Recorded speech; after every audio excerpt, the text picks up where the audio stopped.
Well, we're live.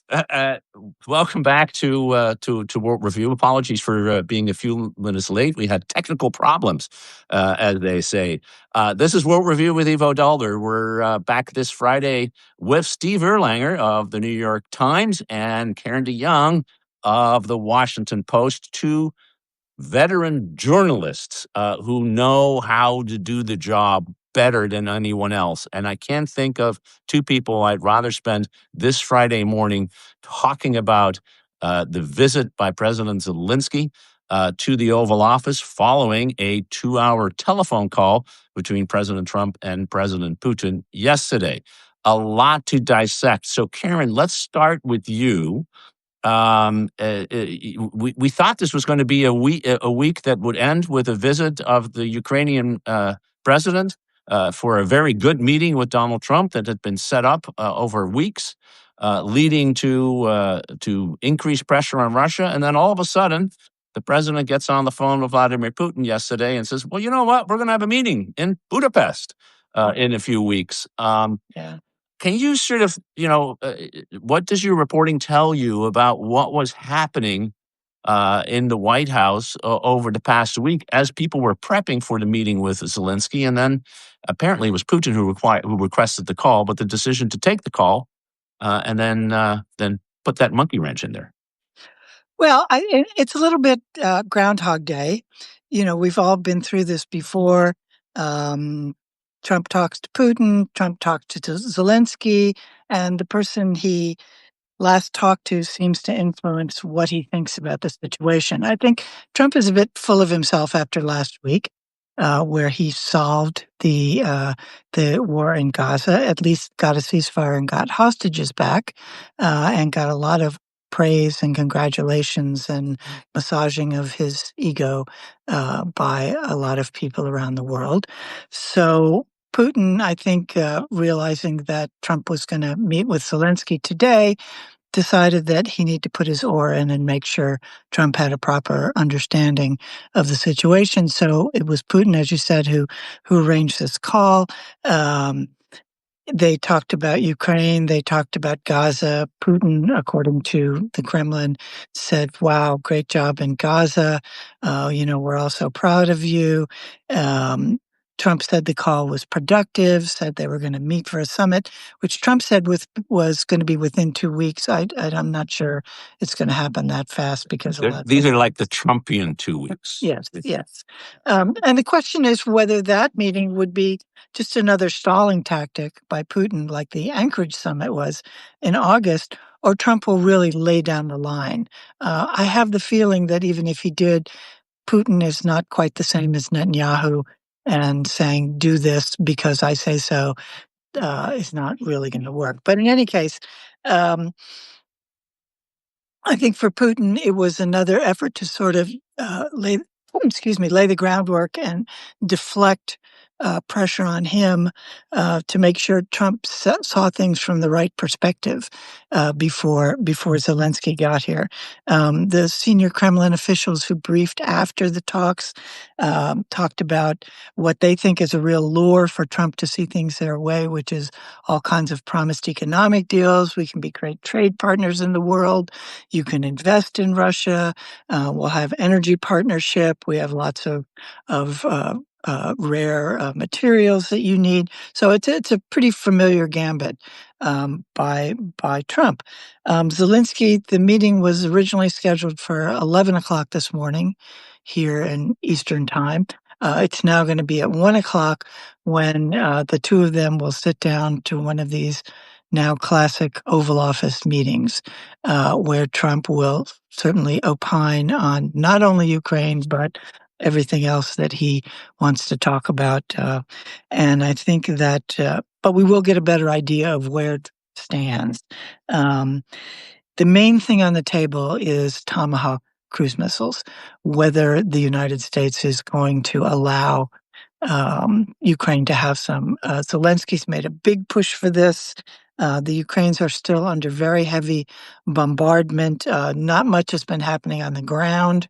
Incremental gains back and forth. So the name of the game, as it has now been for some time, is how much destruction they can do, primarily on each other's energy and power resources.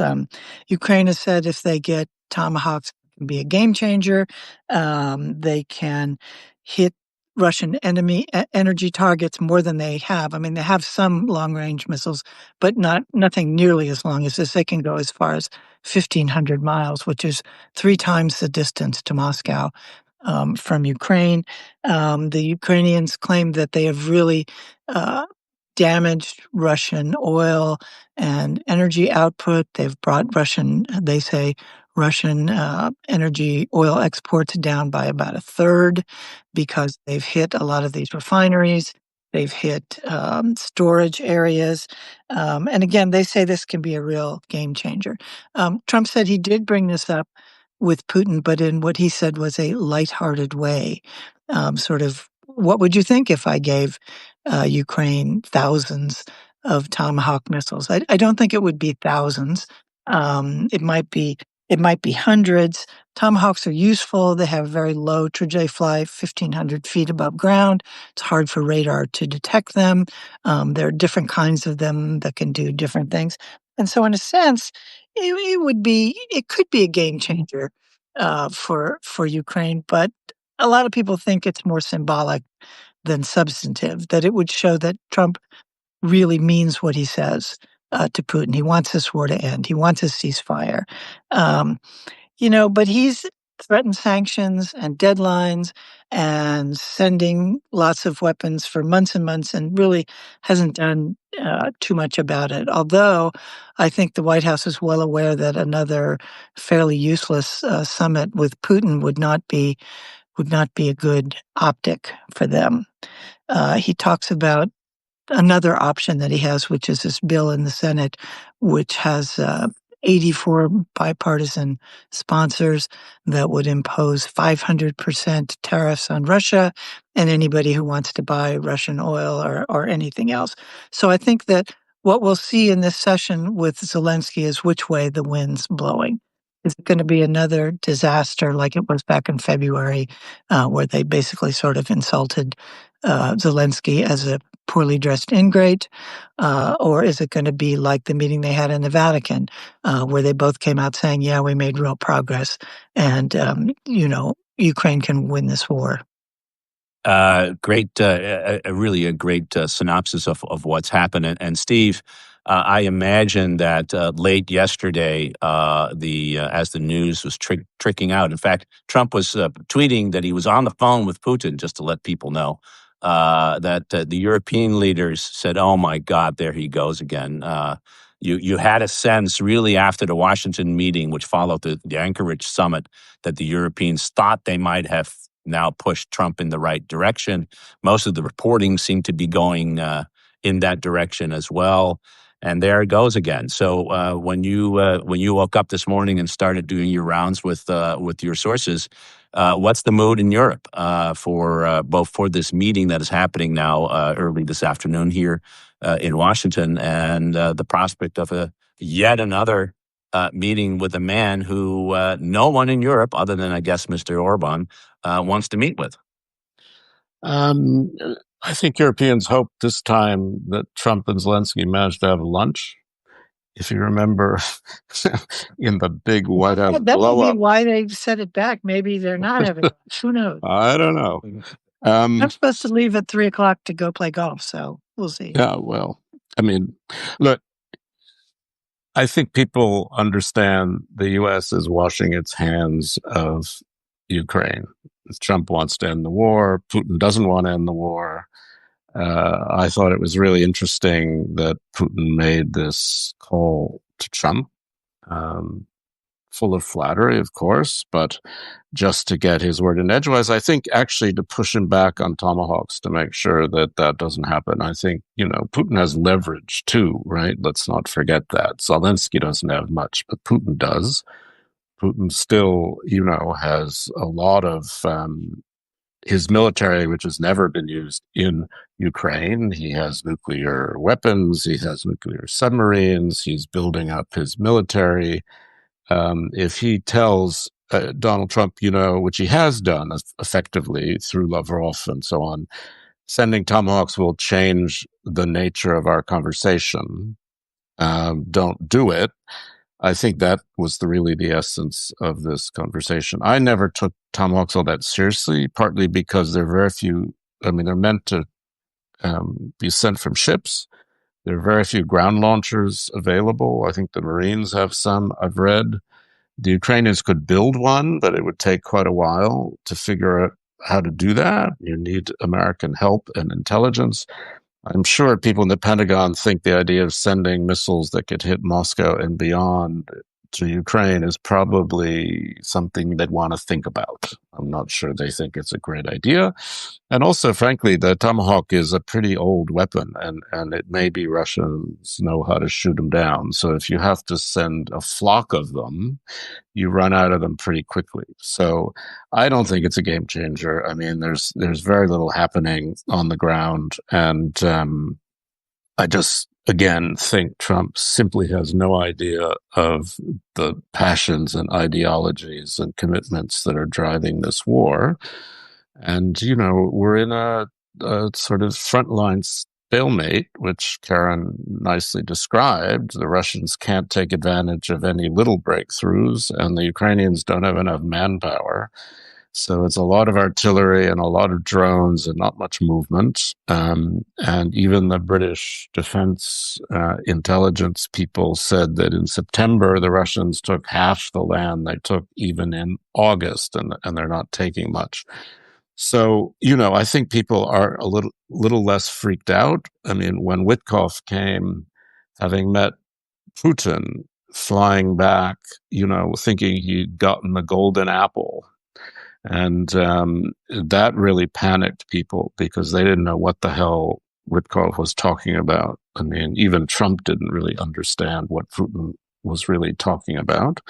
Now I think it's clearer. So, we'll see. I just can't see anything that Trump can do to Putin that would cause Putin to stop the war. And I can't see anything Putin right now can do to Zelensky as other than tactical nuclear weapons that would stop the war. I just think we're in this bloody mess until the end of the year, at least. I hope I'm wrong, but I'm not very optimistic about this. It's like, expecting a Palestinian state to emerge out of the dust, right? I mean, good luck. I think I share the sense that there probably aren't going to be enough Tomahawk missiles to really have a major change, and I think there's no golden way to end this war quickly in a way that the Ukrainians will accept, other than surrender, of course, which is not going to happen. So I think that's right. I also think that the Russians probably are scared of the Tomahawk. It's after all, a weapon that we deployed with nuclear weapons at the time in Europe back in the 1980s, and that deployment was probably the most scary part in U.S. then Soviet history since the Cuban Missile Crisis back in the early 1980s. So there are nostalgia and reasons to worry about it.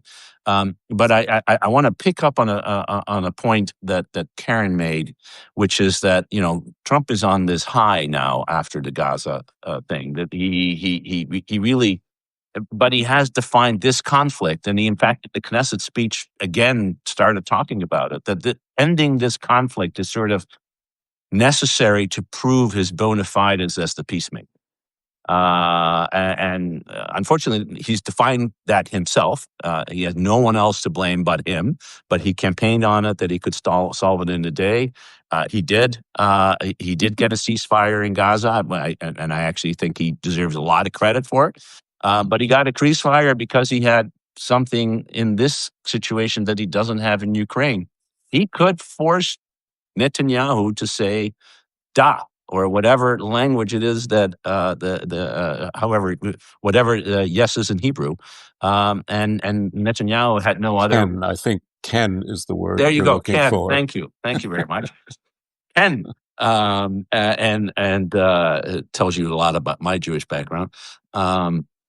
The question is, he doesn't have that leverage over Putin, or at least the leverage that he has over Putin is incredibly costly, which is those 500% tariffs on China, which is, after all, and India and Turkey, which are the biggest, by far the biggest importers of Russian oil. So, Karen, to you, this seems to be grating on him, the fact that he hasn't been able to do this, and he's looking for a way to do it, and he's admitted it's more difficult than he thought it was. But how does he see the way forward? Good question. I think it depends on if he's willing at this point to do something different. And something different would be Tomahawk missiles. The question of the Pentagon. The last round we had along these lines was under the Biden administration with sending ATACMS, and the Pentagon was very opposed. I mean, Lloyd Austin was totally opposed, saying there's no silver bullet to end this war. It wouldn't make that much of a difference. It's a big risk for us. We don't have enough of them. I'm not sure who's making that argument in the Pentagon now. I'm not sure Pete Hegseth would make that argument. And so it becomes and I'm not sure I totally agree with Steve in terms of how long it would take. I mean, I think the Ukrainians are very clever. They, when we sent them HIMARS, which were another medium range, at least, system, quite early in the war, the Pentagon was surprised at how quickly they could do it. There is a ground launch version of it, and I think the assessment is that they could have them in operation in a month or two. But in any case, is Trump prepared to? The Senate has said over and over and over again, yeah, we're going to pass this bill. They have a lot of support for it, at least in the Senate. And Trump has gotten them to hold back. As soon as he says go, they'll go. Is he prepared to do those things? I think we don't know. We don't have any indication that he is. It's all been stalling tactics. He set so many deadlines. It's always going to be, I'm going to decide in 2 weeks. I'm going to decide at the end of the month. This is going to happen, and it sort of never happens because there are risks everywhere you turn, as some of which you outlined. And who knows if he's prepared to undergo those risks? I don't really know, and I don't know how deep his understanding is of, as Steve said, of the situation. I mean, one of the things Europeans do think about and try to remind Washington of is Putin wants a whole reordering of Europe in strategic terms. This isn't just about Ukraine. I mean, his ambitions are bigger than that. And he hasn't given up on them. He keeps talking about the root causes. He keeps talking about how NATO's encroaching. He keeps talking about the desire to push NATO back to make sure that Ukraine never gets in, blah, blah, blah. So that I think they're more worried that Trump's going to give in to some bigger issue without understanding it. Right now, the main thing, the less money the U.S. gives Ukraine, the less leverage it has over Ukraine, after all, right? So, one of the things we've often talked about is so key is American operational intelligence, the use of satellites and all the rest of it. And there's no real sign that Trump's going to stop doing that.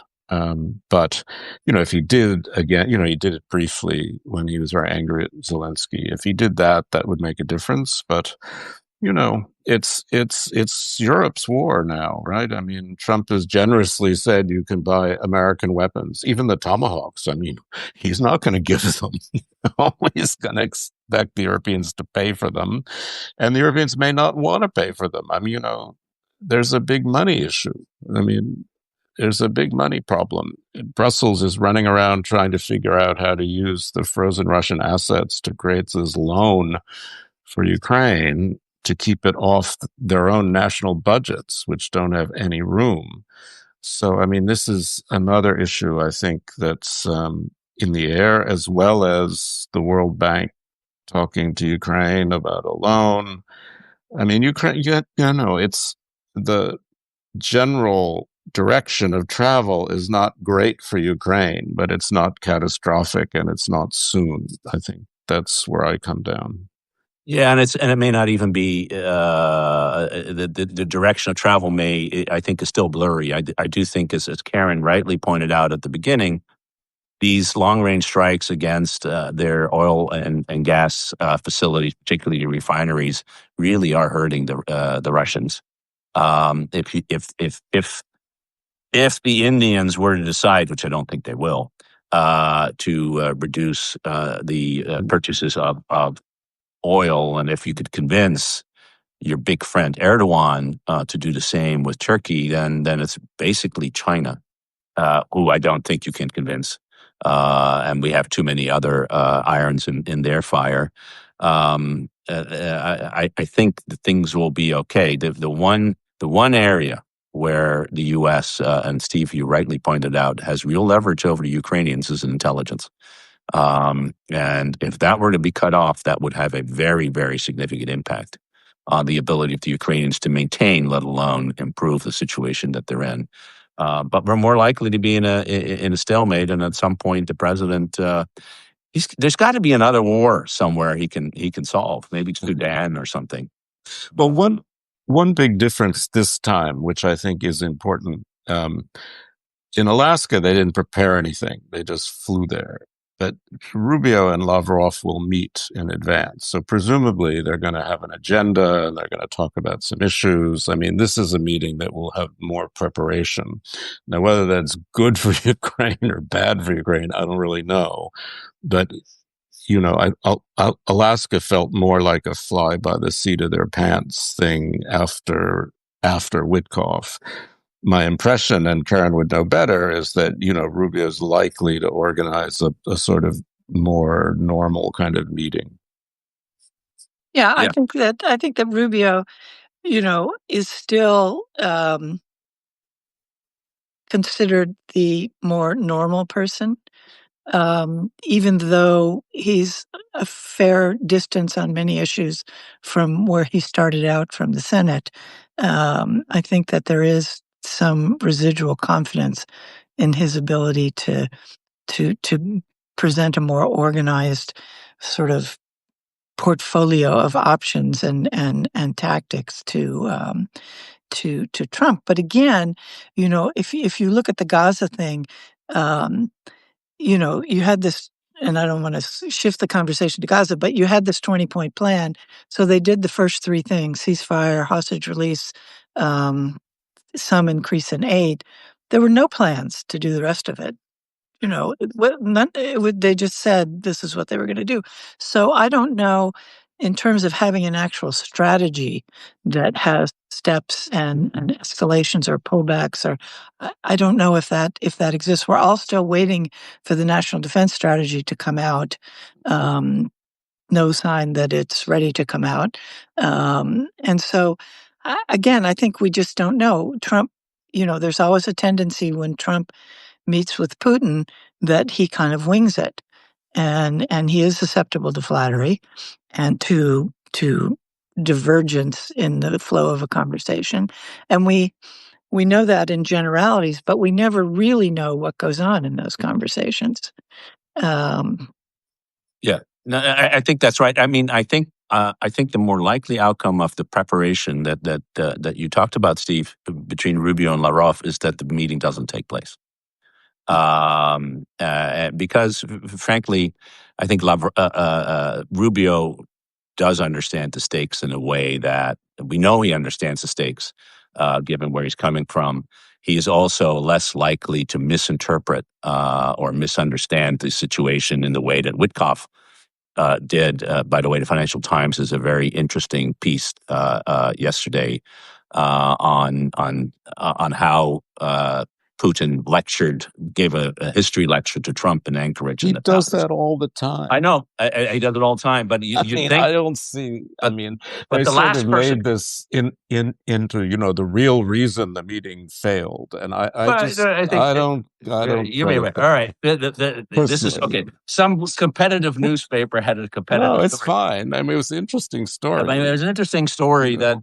that Putin I'm would sure Trump got bored with it. so misread. That was a misreading of Trump, because history lectures is probably not the way to get to it. Anyway. We have a few more minutes because we started late, and I wanted to touch on one other issue that I know, Karen, you've been following very closely, and really seems to be escalating in a way that that even those of us who thought it was moving in the wrong direction were kind of surprised, which is Venezuela. And just a bunch of really big stories. The president affirming, I will give the credit to the New York Times, a New York Times scoop that there was a presidential finding to send the CIA into Venezuela. I don't remember the last time the U.S. president told that affirmed a finding, which usually is pretty secret. The resignation / firing of the head of Southcom, apparently because he disagreed with the strategy. Your paper at the Washington Post reporting exercises with Delta Force helicopters off the coast of Venezuela, and Venezuela is saying that they're mobilizing a 1 million person militia. This doesn't look like a good thing. You know this region well, and you've reported for a long time on this part of the world. Karen, what's your take? I think we don't know at this point whether the administration actually has a strategy, a political strategy or a military strategy. Is this really just trying to stop drug trafficking and choosing the Caribbean, where most of the drugs don't come through, as a kind of easy mark that will also just scare the pants off of Maduro? I, I don't know. Or do they really have a strategy? Is this all heading towards some kind of regime change? Trump has said publicly he's not interested in regime change. I think if they did do some strikes, they would direct it toward things that they could arguably say were directly connected to drug trafficking. Small airstrips in western Venezuela, encampments of Colombian guerrillas who are very involved in the cocaine trade, who are based in western Venezuela. But they have put themselves in a bit of a bind, because if you declare, as they have, that what's called the Cartel de los Soles, which is a sort of amorphous group of mostly Venezuelan military people who are organized to take a cut out of whatever drug traffic exists there.